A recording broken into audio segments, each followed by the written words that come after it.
Okay, let's do this. Good evening, everyone. We're going to wait to see some people get here. So I think we'll have some familiar faces, hopefully some new ones. But welcome back to week one. Exciting times. I know there's a lot going on with seemingly, it doesn't even seem like the season is starting, but we're going to sort of jump into it. So the way that this works, if you haven't been here, just post questions in the chat as far as what you're thinking. If we don't have questions, then I'll just kind of go through the slate and my thoughts and some things that are trending. Compared to, we do a Thursday night show, which is the Power Grid. So for those of you that don't listen to that, I highly encourage it. For those of you that do listen to it, I highly encourage that you go back and give it a thumbs up. If you haven't, give this video a thumbs up as well. It really helps us, especially if you're on YouTube, or if you're on Twitter, then retweet it. That certainly helps as well. So trying to grow the show. The more people that are here, the better that I think the Q&A is, and it helps everyone. So you can ask any types of questions, type flow. It will be primarily focused on DFS, but just because that's my specialty. But I do think that for DFS players, they tend to focus in on the single week. So, whether it's DFS or season long, I can probably answer anything. The only thing I may not be able to answer is like, hey, I need to think about keepers, or I need to think about, I can help. I follow college football just as much as I do NFL. So if there are questions about those types of things, I can answer, but I'm open to answer anything you guys may have. So here to help, and it just may be a little bit skewed towards DFS is my only warning, but you're welcome to hang out and certainly enjoy the chat. So before we start, I'm certainly going to let people build some questions and continue to ask them. I did just want to touch on one thing. So there is a shift that is going on right now where Christian McCaffrey may be the top rostered player this week. So a lot of chatter around him. Originally, it was Jonathan Taylor. It seems like most of the projection sites had Jonathan Taylor, and that's still the case. But Christian McCaffrey has been largely talked up by so many sources that his projected ownership is looking like it's going to pass Jonathan Taylor as the most rostered player. Somewhat surprising. I actually think it opens up an opportunity for Jonathan Taylor, particularly if he gets under 20%, which it's looking like he might. So something to keep an eye on as we publish numbers. I'll be working on those overnight, but I do think that that's how it's going to shape up as far as Christian McCaffrey potentially being the top rostered player. When he came into the week around 7-8%. So you can see in week one, a lot of things can change. A lot of things can adjust. But I did just want to touch base on that. We did touch on the Power Grid about how Jonathan Taylor was heavily rostered. It doesn't look like that's going to materialize as much as we thought. So like I said, if you haven't watched the Power Grid, I highly, highly, highly encourage it. It comes out Thursday nights, Friday mornings. I will post a link here. If you guys can go and give that a thumbs up, give this video a thumbs up, and we will go ahead and get started here in a minute. So, all right.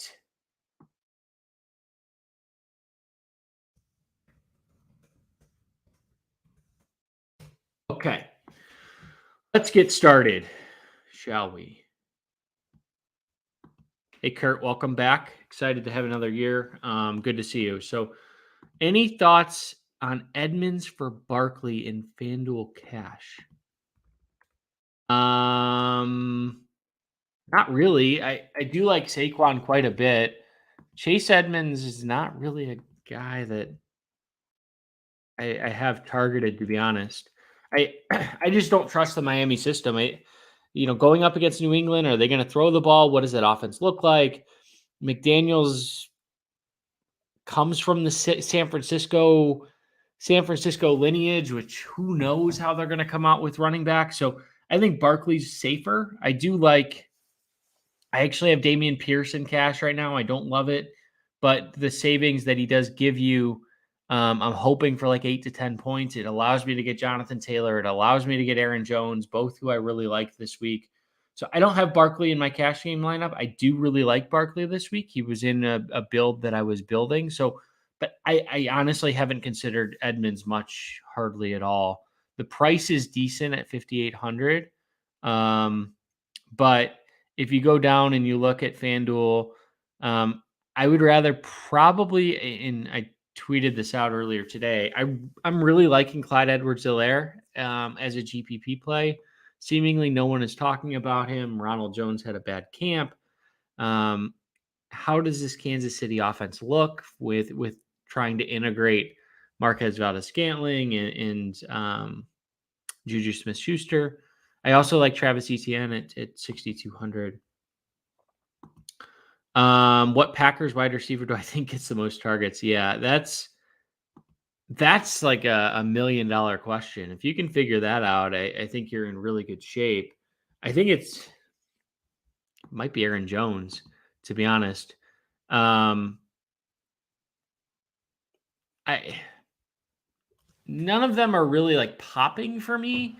If I had to take a guy, it's probably Romeo Doubs, just because he's cheap and he was active for the entire preseason. Sammy Watkins, I never really trust. Christian Watson, all the reports have been he hasn't looked all that great during preseason. I'm sure who knows what comes out of that Green Bay facility, but Dobbs is probably the guy. Randall Cobb is there, but like, do we really trust Randall Cobb?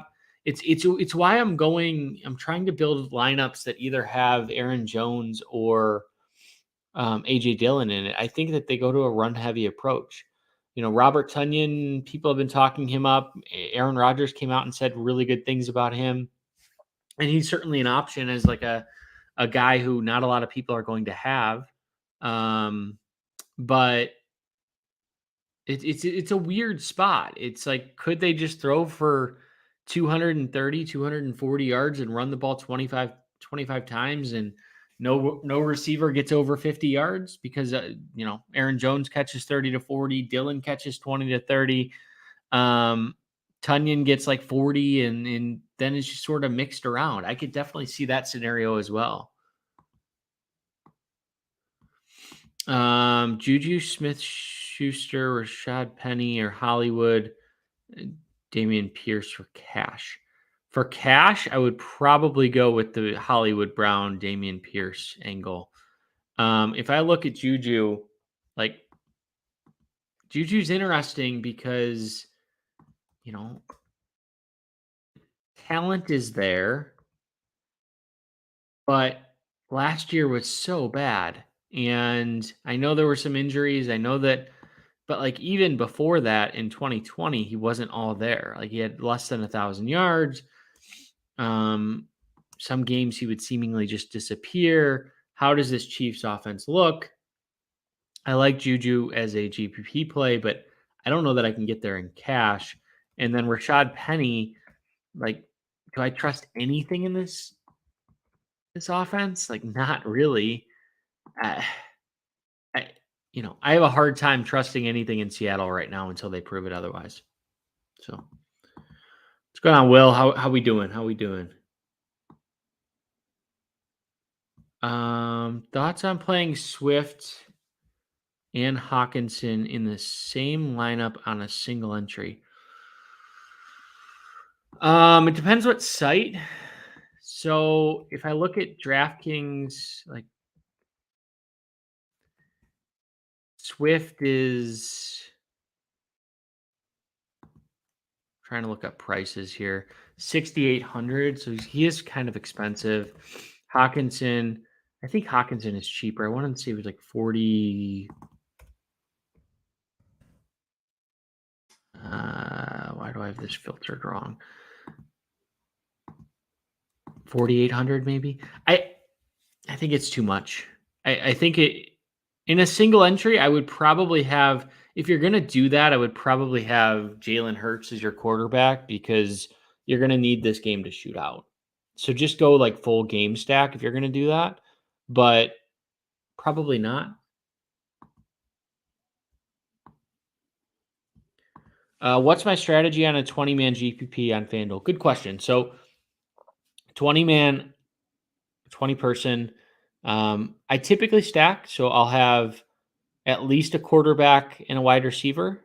I don't really care that much about ownership, or I build it like a cash game lineup, but with the addition of potentially stacking or even doing like a double stack. So do a quarterback, a wide receiver, and then an opposing wide receiver.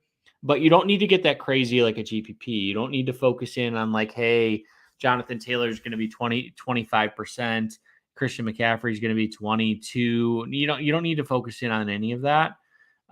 Build the best roster that you can, because a lot of people in those 20 people contests try to get way too cute, and you don't need to do that. I would put whoever your quarterback is, whoever you want you're most comfortable. Take a wide receiver on that team, unless it's a running threat and you think that there's going to be a significant amount of running. But you don't really need to do anything different. I would build it like a cash game.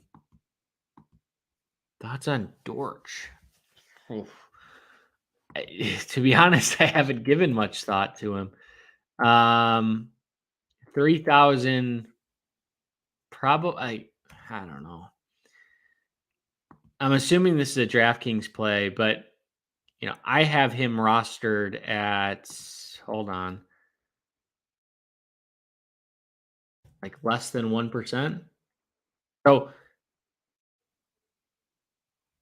he's not going to be that popular, to be honest. There's other guys, Wan'Dale Robinson, Kadarius Toney. Let me look at my cheap guys. Paris Campbell, I have slightly more than him from a roster percentage. Devin Duvernay, Sky Moore. There's a lot of options sub 4 that you're going to come out that you're not going to feel great about, to be honest. Alec Pierce, Jahan Dotson, like there's a lot of guys. I don't know that I'm comfortable with really any of them, but if you want to take a shot and you're putting your flag in the ground, that Dortch is the guy, by all means. I think my favorite guy sub 4K right now is probably it's probably Romeo Doubs, which I mentioned, but he's also going to be the most popular. I have him at 7% right now.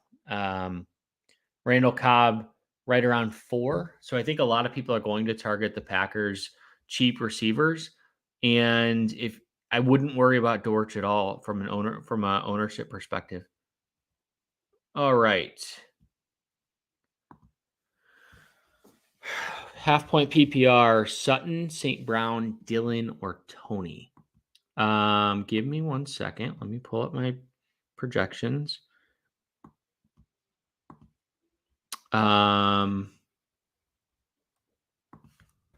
Make sure I'm not giving you bad information. So Sutton, St. Brown, Dylan, Tony. Tony's definitely out of that. I have him about 3 points lower.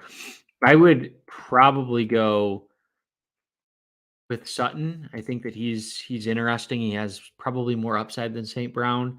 And then if you need upside, if you think that your opponent is the favorite, then I would probably go St. Brown. If you need like consistency and you just say, hey, I need 10 to 15 points. And I absolutely need that. And I can't take a risk on St. Brown. St. Brown to me as a player, tons of talent, but he has Jared Goff as his quarterback, and he's a USC receiver, which I know that doesn't mean anything, but we've seen a lot of receivers out of that school bust. So he's still like a boomer bust type candidate for me. And a guy that I don't know how he's going to do. So if you need the upside, I think St. Brown has more upside, but Dylan is safer. I would just go with that. Let me pick up. If Dobbins is out, is Mike Davis viable in cash? No. And the answer, the Ravens are the Ravens. We don't know how they're going to, could they give half the carries to Mike Davis? Could they give half of them to Kenyon Drake? Lamar Jackson may just run more. Mike Davis just isn't a good football player, to be honest. We saw him in Atlanta. He couldn't beat out Cordero Patterson. He's just not a guy that I'm interested in. 10,000 pennies. Okay, sure. Any reason I'm pivoting away from Pittman on my cash build? On FanDuel, just because he's too expensive. Love him on DraftKings. But Pittman on FanDuel is, I wanted to say 72. Let me pull this up. FanDuel Pittman is at 7,200. I like T. Higgins and AJ Brown more, to be honest. And I have Jonathan Taylor, so not going to do it on FanDuel. On DraftKings, he's much more affordable. I think he's 5,500. So he's definitely in play for me there.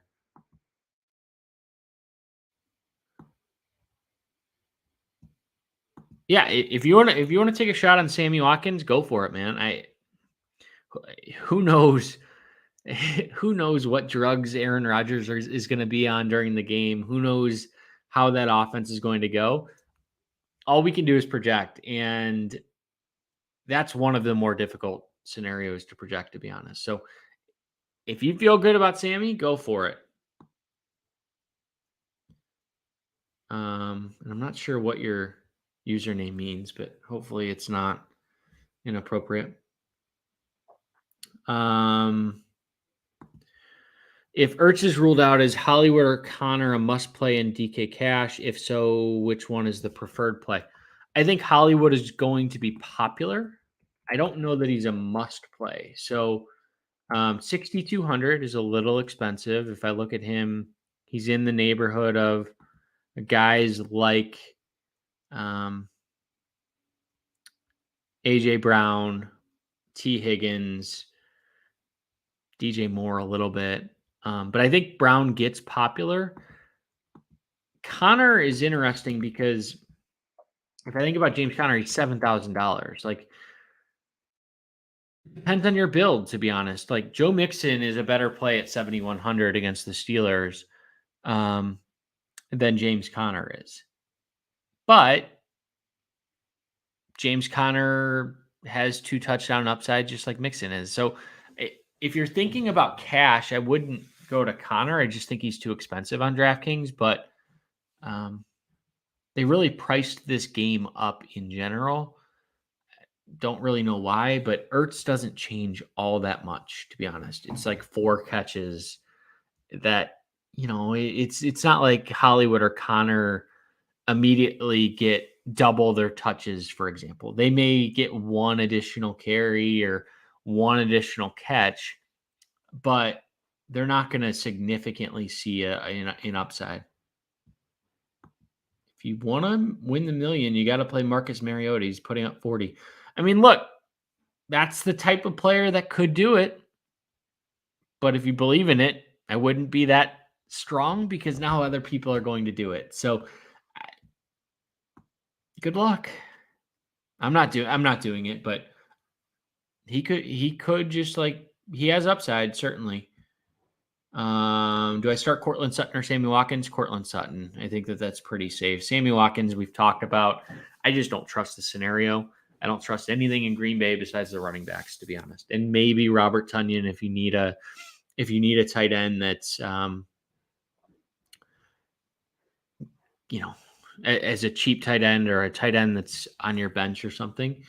Romeo Doubs is fine as a wide receiver who is just a fill-in type guy, but that's too many. I want to learn guitar. Now you're sounding like a Falcons fan. So I loved Kyle Pitts this week on FanDuel, especially at $6,000. He's by far my favorite player at the tight end position. I think that he's in a really good spot and priced affordably, but you can't You can't win a Millie Maker with 4 guys on the same team. I mean, maybe it's been done before, but I would certainly think you'd probably need some guys on the other team and just completely game stack that.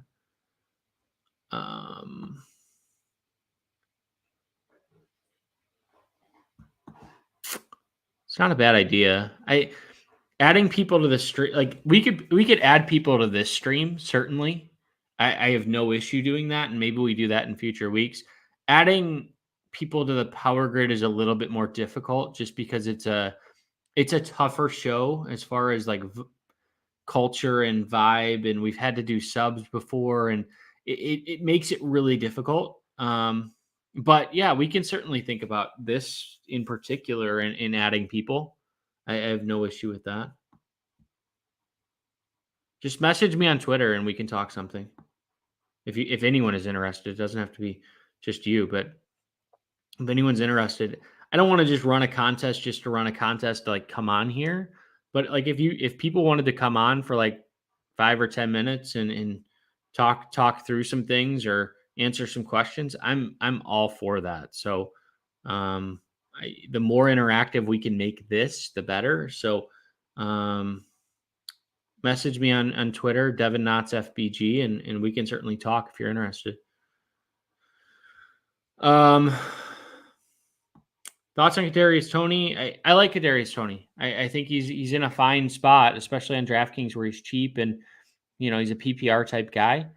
It depends on. It sounds like this is more of a season long question, Julia, but it depends on who else your other options are. So if you do have other options, happy to answer that question. What defense do you start, Broncos or Colts? I would probably go with the Broncos. I think that this is a good spot for them going up against the disaster that is the Seattle Seahawks. So I would go with the Broncos. In a big GPP, what are your thoughts about the quarterbacks and stacks? I typically like to stack Norrell.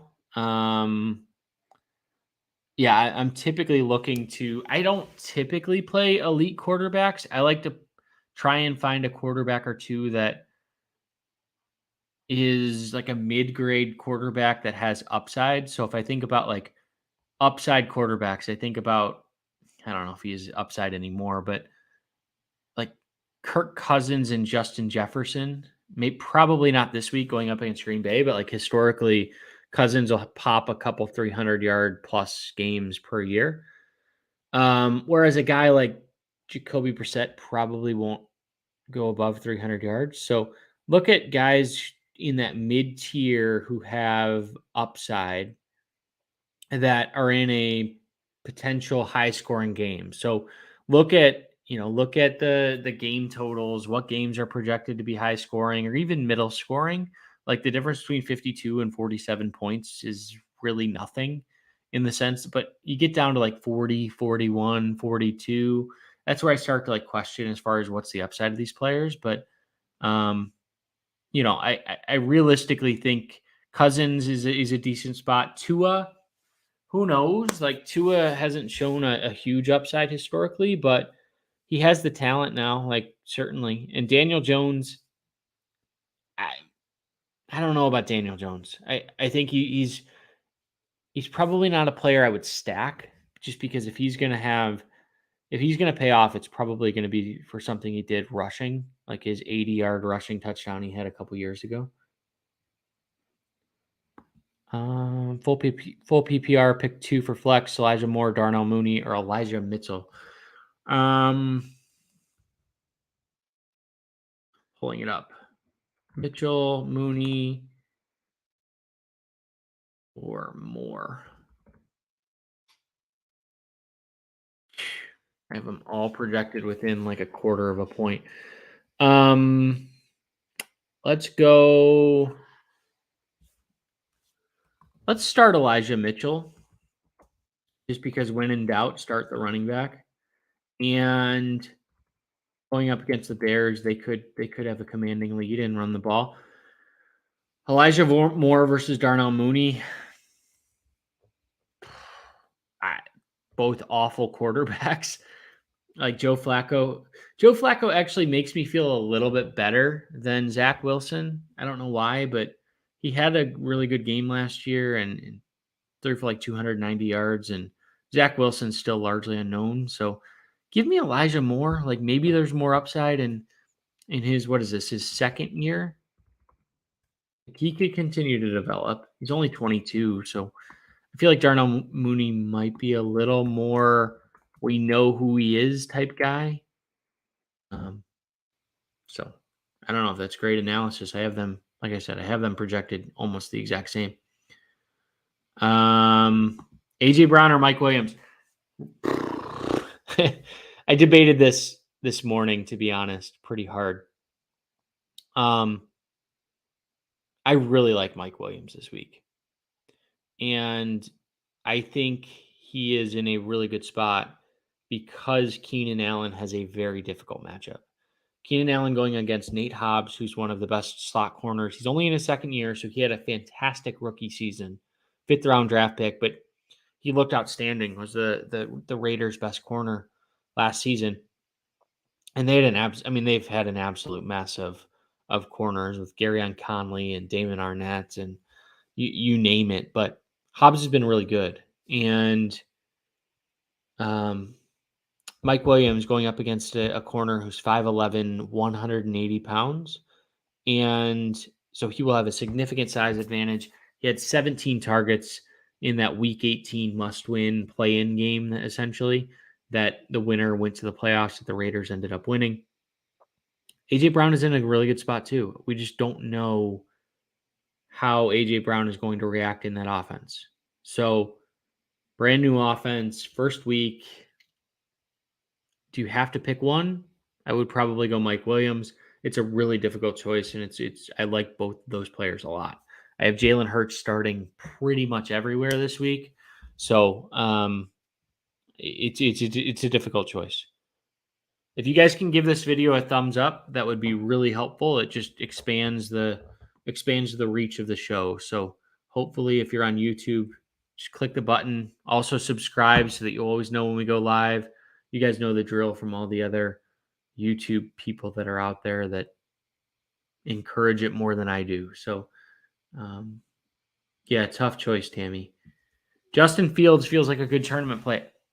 I like Justin Fields. And on the power grid, I said that if there was one game I think is mispriced from an over perspective, it is the Bears 49ers.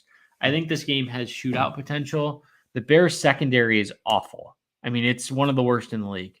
And Trey Lance seems like kind of a disaster. Like he wasn't named a captain. They kept Garoppolo. Well, who knows what's really going on in that space? But Fields looked good in the preseason, and if they can protect him, their offensive line is an issue, which scares me going up against Nick Bosa and Eric Armstead. But hey, if he turns the ball over a couple times, they'll have to keep throwing, and maybe they'll go to a prevent defense, and he can get some rushing yards. But in a tournament, he's cheap. And he has upside. So that's someone who you could look at for sure. Not buying the Antonio Gibson love. I mean, he almost didn't win. If Brian Robinson doesn't get shot, does he even win the job? Carson Wentz is their quarterback. I don't know. I don't know, to be honest. I think he's a decent price. I think he's fine on DraftKings. FanDuel is too expensive. Not really a guy that I want to go out. If he fits into your roster, I think he's fine. Like he's as a last guy, hey, I have Antonio Gibson. I don't really like any of the other options. I'm stuck because I like all the rest of my build, or I'm in a season-long league and the bench and waiver wire isn't great. Antonio Gibson's a guy. I mean, he's the definition of a guy. So, yeah, nothing to get excited about, but nothing to really hate either. Thoughts on the rest of the year for Deontay Johnson or Christian Kirk? Kurt, you're asking me the questions I said I didn't want to answer.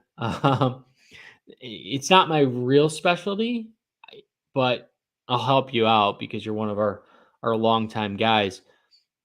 I'm going to go Christian Kirk just because they paid him a boatload of money. Trevor Lawrence is better. I say that now. He has more talent than Mitch Trubisky or Kenny Pickett. He was a better prospect, so theoretically he should have more upside. The Steelers have a difficult division with Cincinnati, Cleveland, and Baltimore.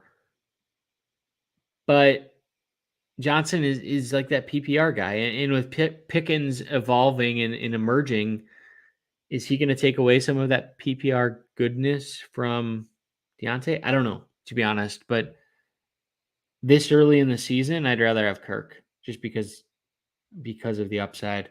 I don't know. Let me look at something really quickly. I think that we have a tool that has something about rest of the season rankings.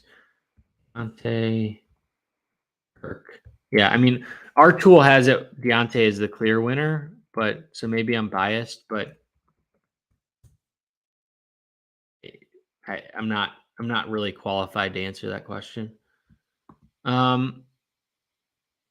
I'll let Phil talk about it. I'm sure he'll answer it on Twitter at some point. But he moved from New York to Florida and just has like a lot of kids stuff going on and just doesn't have the time this year to fully dedicate to football.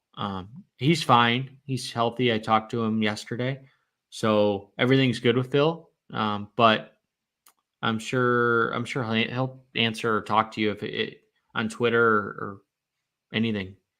He didn't want to fake the analysis, I think is the best way to put it. He didn't want to do the analysis without actually playing DFS or following it as closely as he felt otherwise. So he decided to step away this year. Maybe he'll be back in the future, and I hope so. He has an open invite at Football Guys anytime he wants. 3v3s are difficult, but Pierce, Dotson, Kelsey versus Irv Smith, Barkley, and Kirk.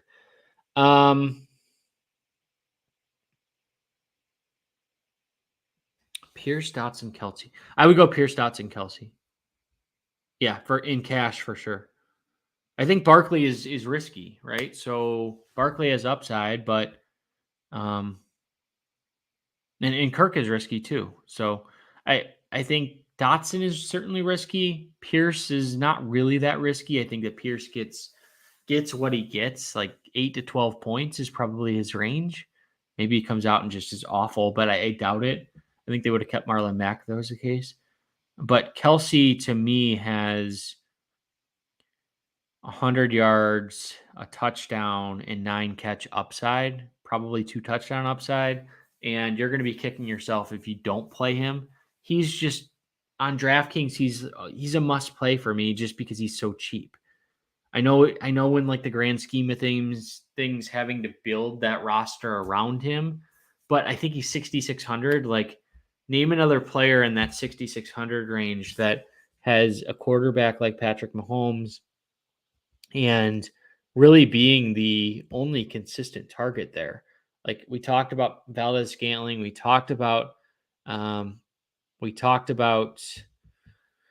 Juju, and there's risk with both of those guys, but the primary receiver there is going to be Travis Kelce.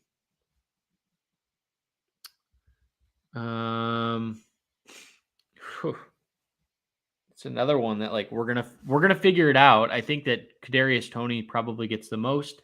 Sterling Shepard and Kenny Galladay, 5 to like. I don't know that Shepard's going to be that. I'm going to check their depth chart. Shepard's a guy I really haven't even been focusing in on. He is going to be starting, but I think they're going to rotate pretty heavily. Tony's the guy that I want. Wandale's the guy that I'll take a flyer on.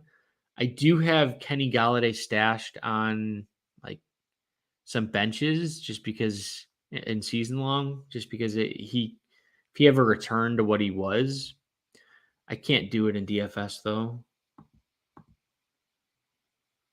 If you want to play T. Higgins in DK Cash, would it be a mistake not playing him with Burrow? No, I think that's fine. Burrow is, let me just pull it up. Burrow is 6,400, and Jalen Hertz is 6,800. I'd rather go Jalen Hertz. I don't force stack in cash.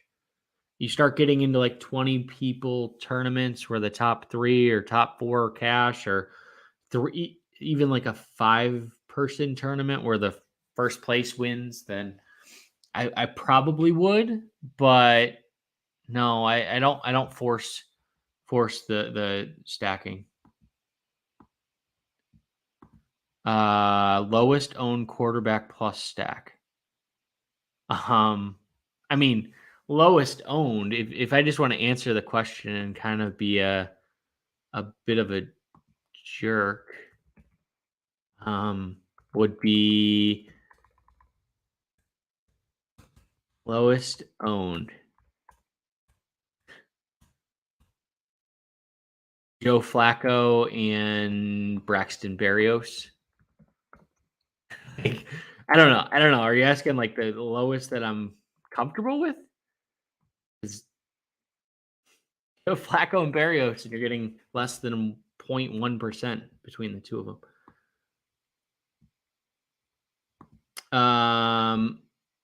Yeah, Dan, going back to the Higgins question, who are the other receivers? Because could you stack with those guys?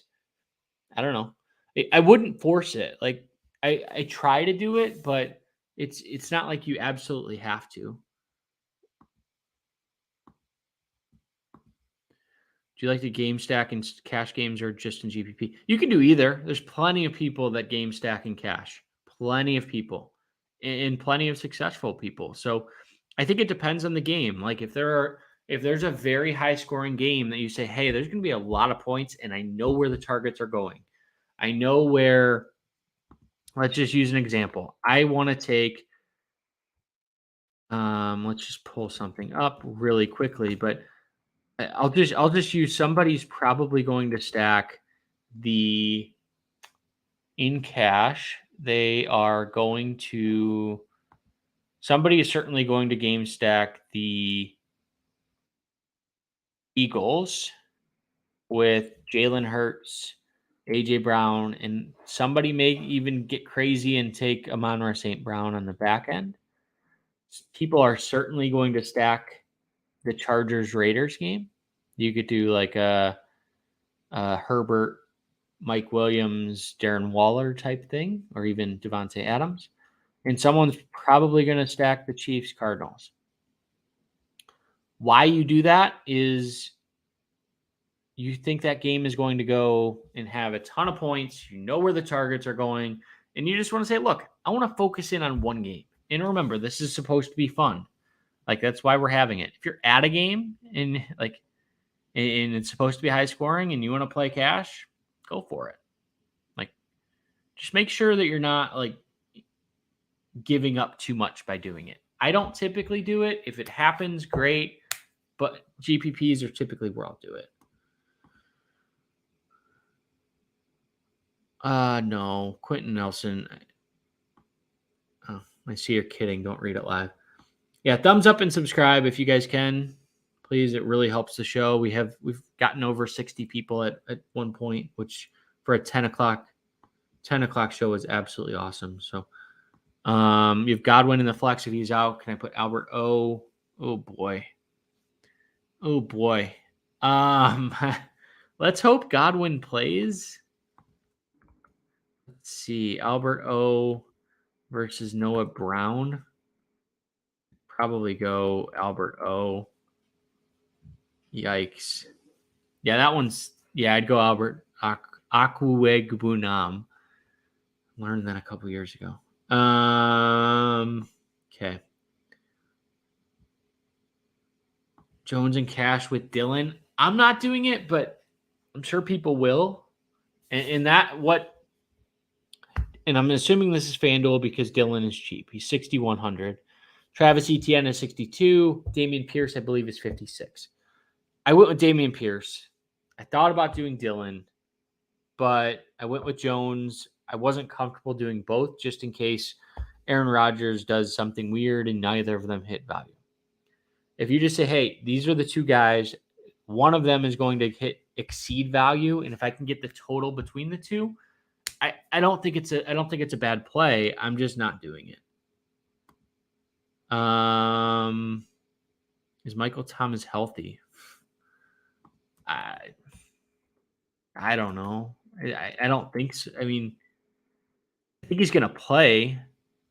I don't think he's healthy. I mean, he's questionable on the depth chart. So healthy is who knows with him, to be honest. On DK, which so the way I do it, Robert, is I typically will always play a running back in cash on DraftKings most of the time.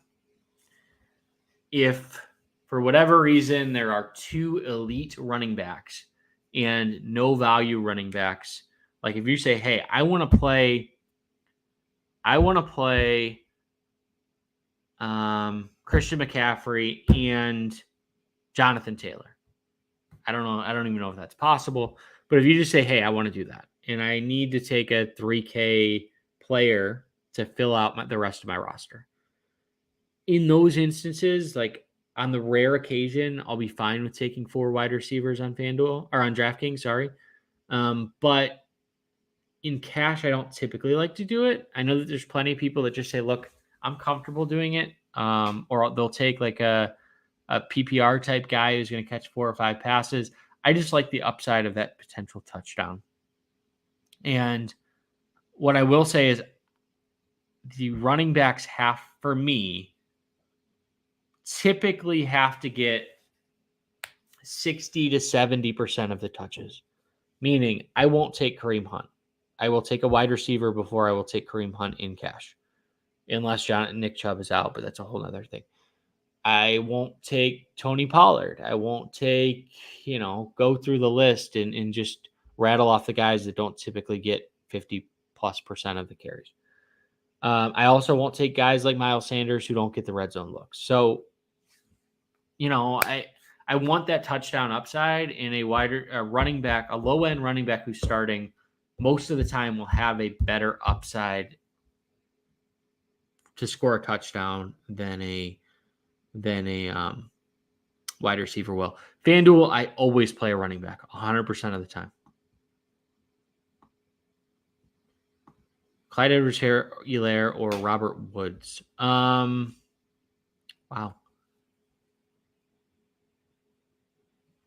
It depends. So this is where I go back to the example of it depends on what you need. If you think you're an underdog, I go with Robert Woods because I think he has a better. Let me rethink that. I need to think about that and get back to you. Give me like 2 minutes. I'll keep answering questions. That one's tight. I like them both, to be honest, but I don't love either, if that makes any sense.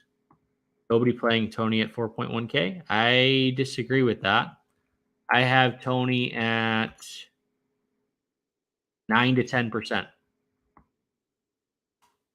I think a lot of people will play Tony tomorrow.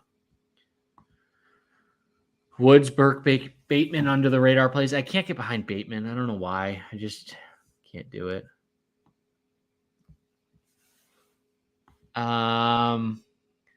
Would you play a cash game lineup in 5, 10, 100 man on FanDuel?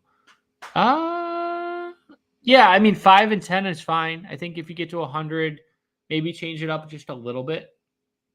But you don't need to go crazy. I love Robert Woods at 5.6K this week. Brandon Ayuk, I don't know what to think of Trey Lance. Like I'm really nervous that like he's just something's going on there where he wasn't named the captain. They kept Garoppolo. The reports haven't been like, oh my God, Trey Lance is dominating, which like typically everyone has the best camp ever and everyone's in the best shape of their lives. You really haven't been hearing that for Trey Lance. And that has me somewhat concerned that maybe this offense isn't, they lose their offensive coordinator. There's some concern there for sure. And to answer the Clyde Edwards-Helaire versus Robert Woods question, I'm going Robert Woods. I like Edwards-Helaire as well, but I think he's more risky. I think Woods could come out and be the old Robert Woods that we saw before Cooper Kupp. He could catch 6, 7, 8 passes for 75 yards and potentially score a touchdown. Edwards-Helaire is all over the place. We know that Ronald Jones has struggled in some of his camp. Isaiah Pacheco is there. Like, is he going to get some time? Clyde Edwards-Helaire hasn't typically been like the number one guy there, so who knows? But thoughts on Bateman, Thielen, Cash? Thielen's fine. Like I said, I just don't like Bateman. I don't trust anything about that offense. Isaiah Likely's getting some love. Mark Andrews is still there. Also, I just could be okay, but I'm not doing it. Who is ETN? Oh, Travis Etienne? ETN Kirk or Pierce Cooks?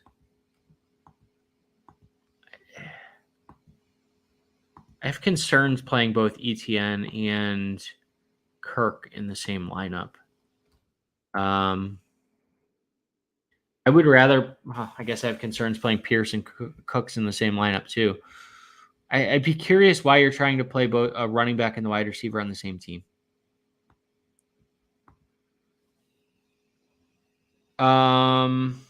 Thoughts on jamming CMC and Taylor and DK Cash? It can work. It can certainly work. You will need, let me see, probably somewhere in the neighborhood of there's 17,600. You need like 2.5 to 3x. You'll need like 50, 55 points between the two of them at least. And good luck with the rest of your roster. If you're comfortable with some of the other players, if you're comfortable with a very low-end quarterback, or you find 2 wide receivers like a Randall Cobb or a Romeo Dobbs or somebody else, like the lineups aren't awful this week. You just have to accept that you're going to have at least one very low-end wide receiver. And if you have a strong take on him, go for it. And probably you're not going to get to like the Jalen Hertz type range. You're probably going to have to go with a guy like a Daniel Jones. And if Daniel Jones or Justin Fields or even a Matt Ryan, I do like Matt Ryan this week. Like those guys are fine. They just carry more risk. So it can work. It's difficult. All right. So we have about 10 more minutes. And I will answer any question that is asked prior to 10 o'clock. So we will stay as late as we need to. Ask your questions now. 10 minutes left. I'll stay until any question is asked prior to 10 o'clock. Please give this a like, subscribe. I know you guys are doing awesome on that. So if you're on YouTube, it takes 2 seconds, honestly. And spending an hour with you guys on a Saturday night, it's all I'm asking for.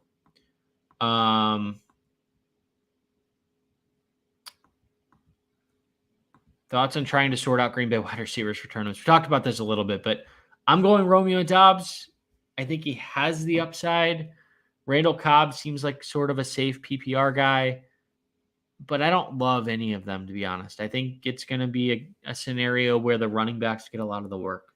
So I would try to target a running back. Maybe Robert Tonyan if you wanted to take a flyer on a tight end. But how about a single entry with about 1,100 line entries? Would I throw my cash lineup into that? It depends on the payout structure, but probably not. I would want to get a little bit more unique. I wouldn't go crazy in a single lineup, but I would definitely stack. I might game stack, meaning have a quarterback, wide receiver, and a different wide receiver on the opposing team. So you could certainly look at that. Or another thing you can do, another strategy is to say, I want one quarterback, with his wide receiver. And then the other 2 wide receivers that you take are also in the same game. What I mean by that, let's say you want Joe Burrow, T. Higgins, and then you say, okay, I want A.J. Brown and Amon-Ra St. Brown, and just say like that game is also going to shoot out. Am I currently accepting? Yeah, let me post my Ohio State 241 is my username on DraftKings and FanDuel. So I try to accept everyone that I get within reason. If someone sends me a $10,000 contest, probably depends if I've already signed up for that week or not. But am I messing with DK Rainmaker? No. They sent me a couple free packs. I don't know what they're – I don't know anything about it. They've explained it poorly, and I don't have the time or capacity. I have an 18-month-old and then another child coming soon. So I don't have the time or capacity to look into it. It seems like they're just trying to push. I think it's like an NFT type thing. I don't know, to be honest.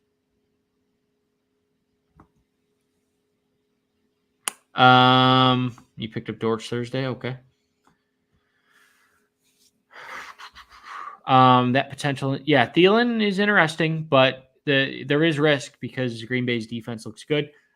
I tend to like Thielen in more difficult matchups because Justin Jefferson is also in more difficult matchups. So Thielen is a fantastic route runner. It's a timing offense. If they go to a more throwing heavy, like if they fall behind, I think Thielen could get involved.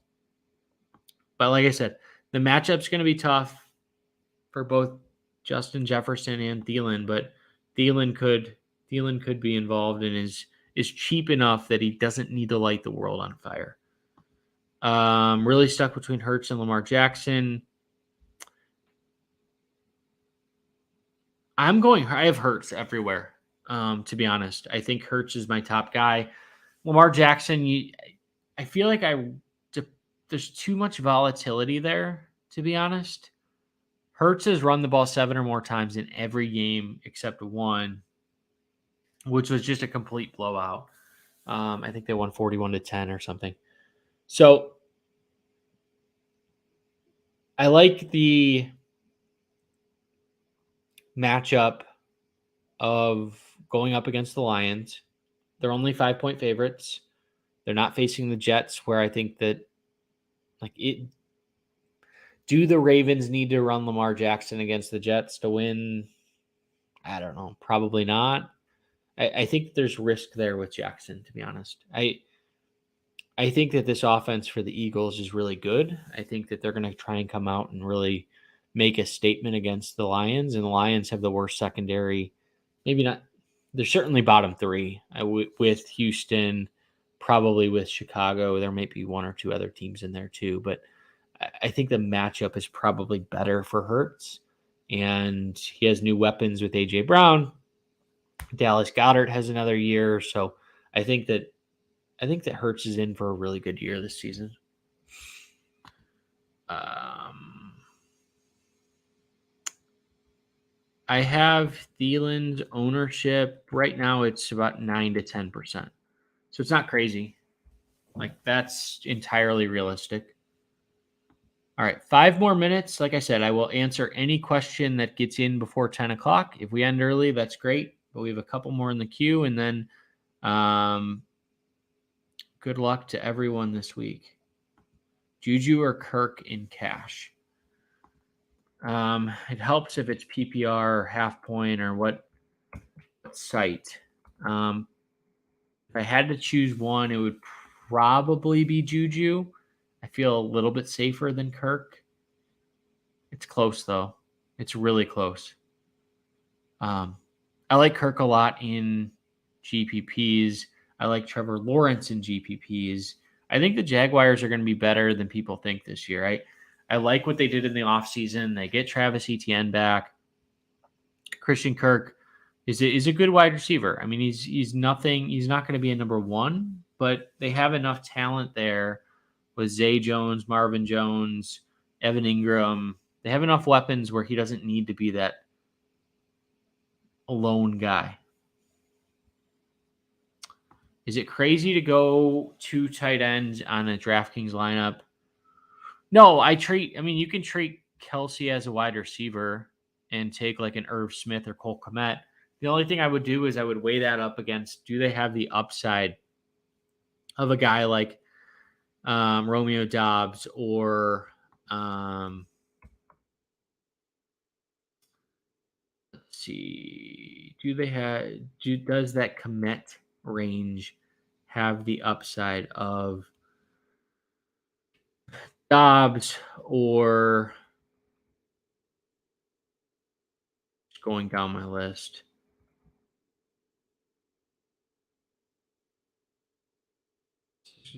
Randall Cobb, probably they do. Like if they find the end zone.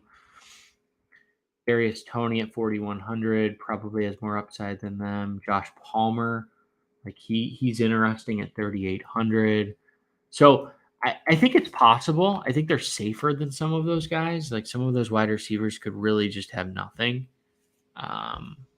But does Irv Smith have 80-yard upside? Probably not. Does Romeo Dobbs have that? Maybe.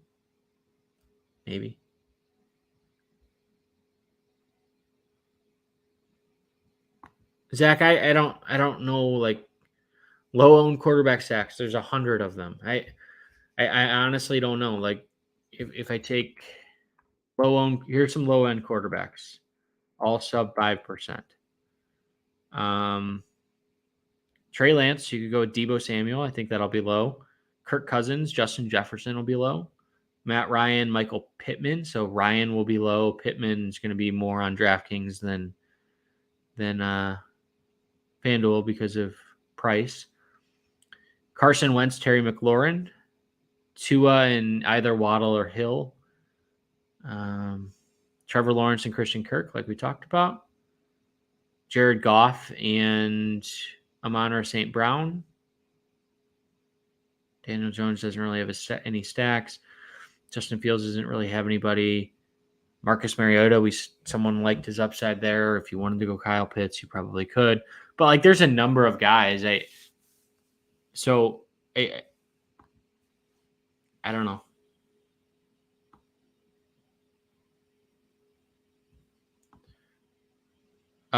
Favorite sub 4K wide receiver. Yeah. I don't know how I got stuck on this one. I know everyone is trying to find that guy, and I wish I had the answer, but I really don't. I think Dobbs will be the most popular for probably good reason. I think he has the most upside. Randall Cobb feels like the safest. Like if you just say, hey, I need 7 points, Randall Cobb's going to get that. Josh Palmer is like a guy, and he's going to get a lot of playing time. So is he interesting?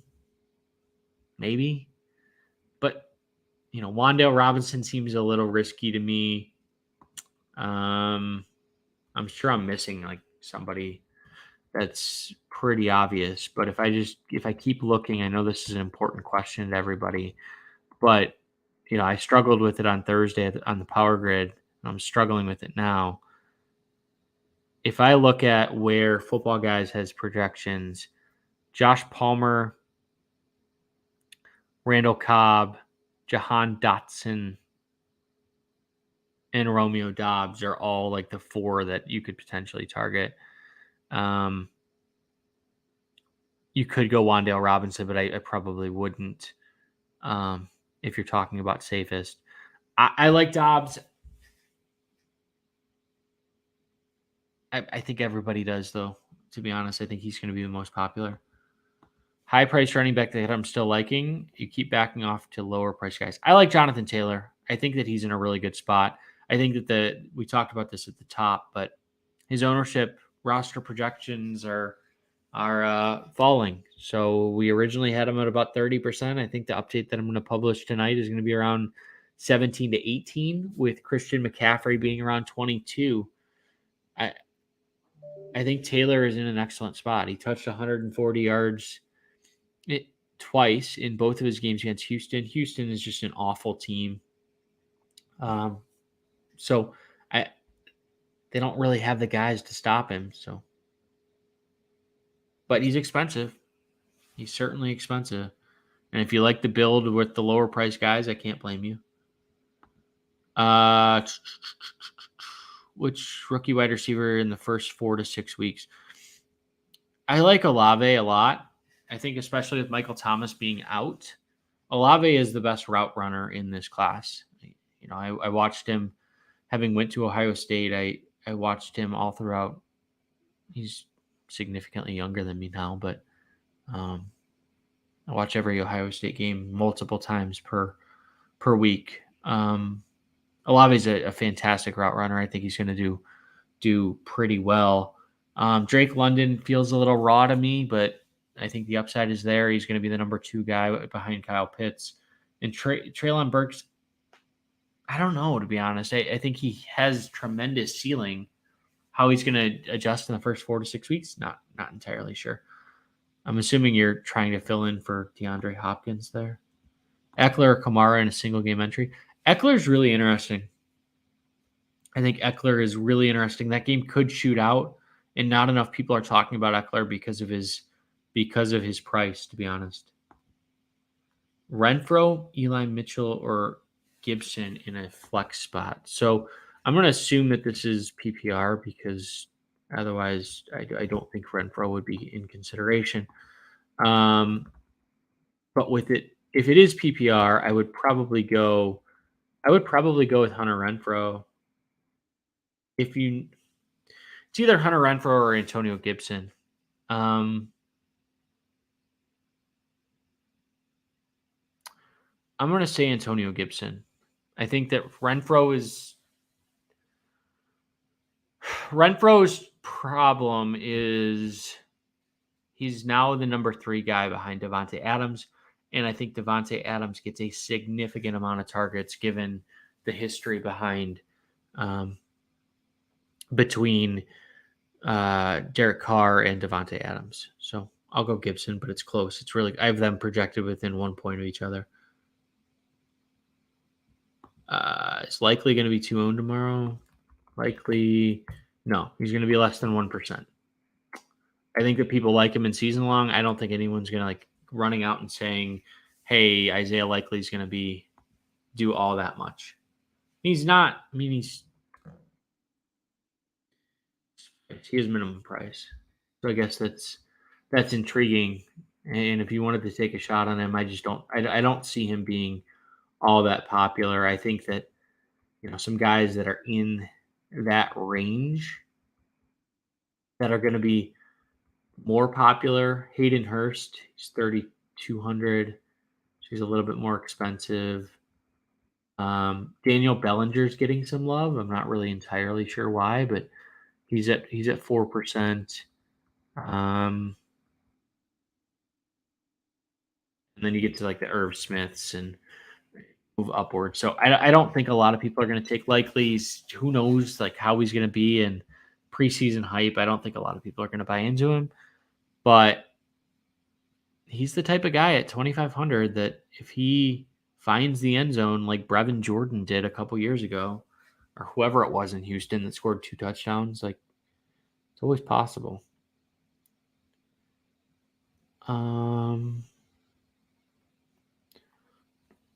Cousins is fine, Zach. Really low owned players that I'm focusing in on. We've talked about a lot of them, but when we say really low owned, I'll go less than 6%. So Amon-Ra St. Brown, I do like in a game stack with Detroit, Philly. Kyle Pitts at tight end, I like. Going down the list, I think James Conner is going to be underlooked. He's expensive, and we talked about he's expensive, but with being expensive, he gets the benefit of not being as highly rostered as he probably should be. Robert Woods is I like quite a bit. And then AJ Dillon is probably too cheap. I think that he's going to be, especially on DraftKings, like I guess FanDuel too. He's going to be less than 5%, and seems a little crazy.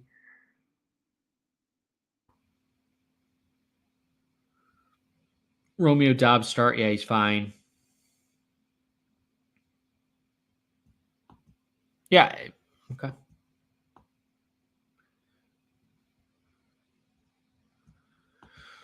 Should you trade Devontae for AJ Brown and Pickens? No, absolutely not.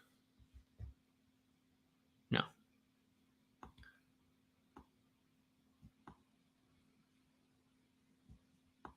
Yeah, it's a big fall off for Jonathan Taylor. A lot of people love Christian McCaffrey this week on a revenge game, to be honest. And well, like, I don't know, I don't even know if it's a revenge game. It's like a Baker Mayfield type game, but I know the line is moved in Carolina's favor, so that probably plays into it. But I honestly don't see the Christian McCaffrey love. Like, is he going to come out and get all the touches that he used to? They've added a lot of weapons. Like, they have Laviska Shenault, they have DJ Moore. Baker isn't like the captain check down, to be honest. He's having watched him as a Browns fan for 3+ years. He's not the guy that progresses through his reads very easily. He panics if his first or second read isn't there, and often just tries to shut it down or run or just get it away. So I don't see McCaffrey having like a huge reception upside. Maybe they'll design some things for him, but to be honest, I'm taking a wait and see approach on Christian McCaffrey this week. We're up to 70 people, so that's awesome. So if you guys can give a like, we're almost done. I promise I won't ask for it every week, but it does really, really, really help this show and help our YouTube channel. So I'm gonna go for like one more minute just because there's so many people here. Actually, I'm gonna go as long as you guys want to stay. So if there's still questions, I will continue to answer them. Why not? Got nothing to do. Would I start Carr or Cousins? I would start Derek Carr. I think that game shoots out. I think it's one of the highest scoring of the week. We talked about Kirk Cousins quite a bit. He's in a very difficult matchup. Green Bay has one of, if not the best secondaries in football. And that game could be slow. So one of the things about Aaron Rodgers is like he plays at it. Sometimes he'll just play at like a ridiculously slow pace. But Jair Alexander, Rasul Douglas, Adrian Amos, Darnell Savage.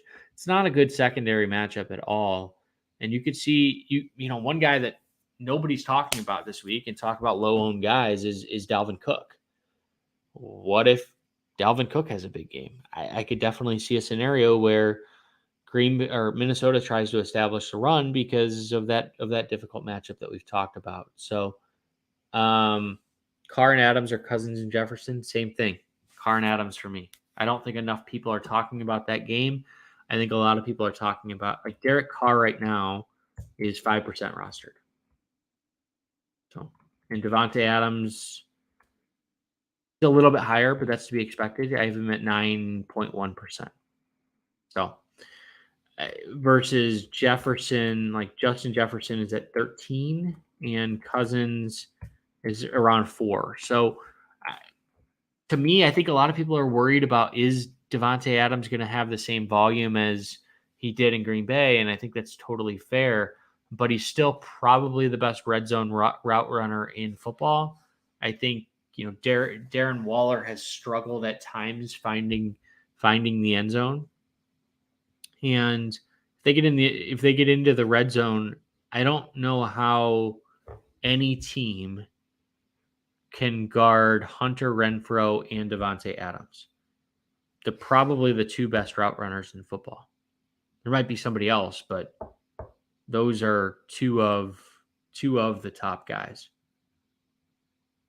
That's going to be a defensive nightmare in that red zone. So Ayuk for Waddle straight up. Are you giving up Ayuk?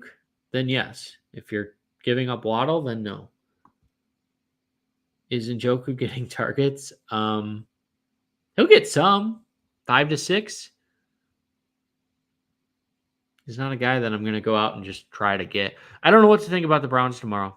I really don't. I think that they could come with a run-heavy package. I think they're going to try that first and see, like, hey, we will throw when we need to, and we'll use Nick Chubb, we'll use Kareem Hunt, we'll use these guys.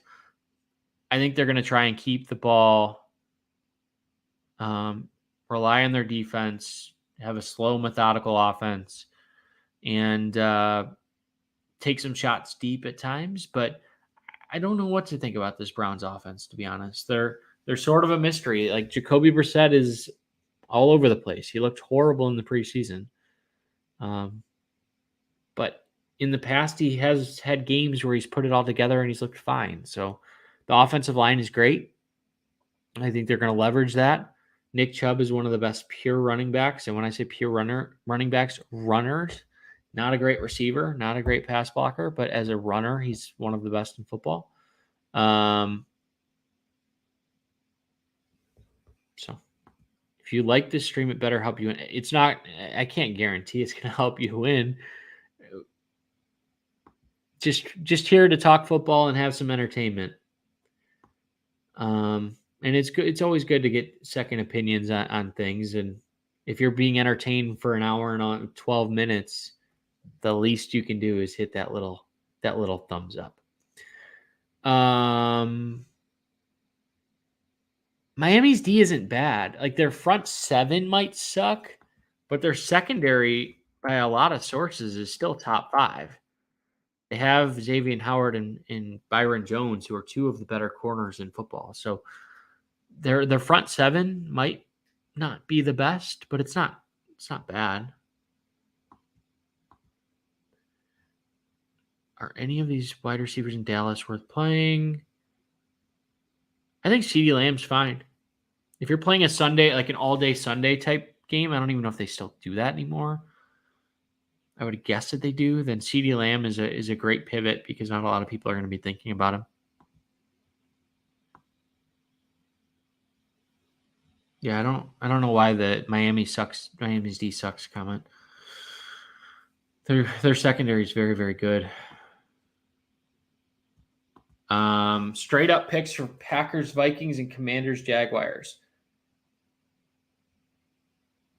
Jaguars, I think they win. And we're going to go with the Packers. I think the Packers find a way. 21-17, kind of a low scoring type game. You like Waddle over Hill? I think that's fine. I think Waddle's going to be the better possession receiver, to be honest. Hill is going to be a more deep threat. And I think when push comes to shove, when things get tough, I think Tua is going to go where he's more comfortable, which is Jalen Waddle. I think Tyreek Hill is going to take some time. I think that Belichick is going to focus in on him. So I think Waddle's fine tomorrow. A lot of 2 tight end sets inside the 20 from what? I don't see that, Zach. Why?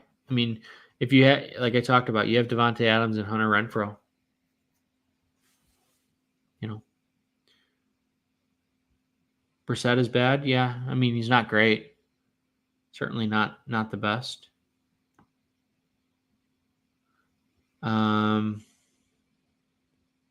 Any love for Ramondre Stevenson? No. I'm not targeting that game at all, really. I think that's whenever the Dolphins and the Patriots play, it's always like, who knows who's going to win that game. It's you throw the record books out, you throw the stats out. It's just a weird game.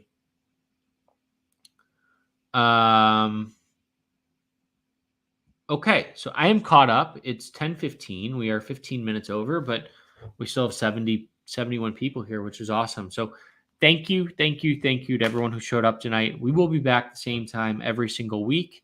We may adjust it if more people say, hey, this time works better, or hey, I want to do Sunday mornings. We've done Sunday mornings in the past, but I think a lot of people are doing other things. So I think this time we may move it an hour earlier for those of you on the East Coast. I know it's late there.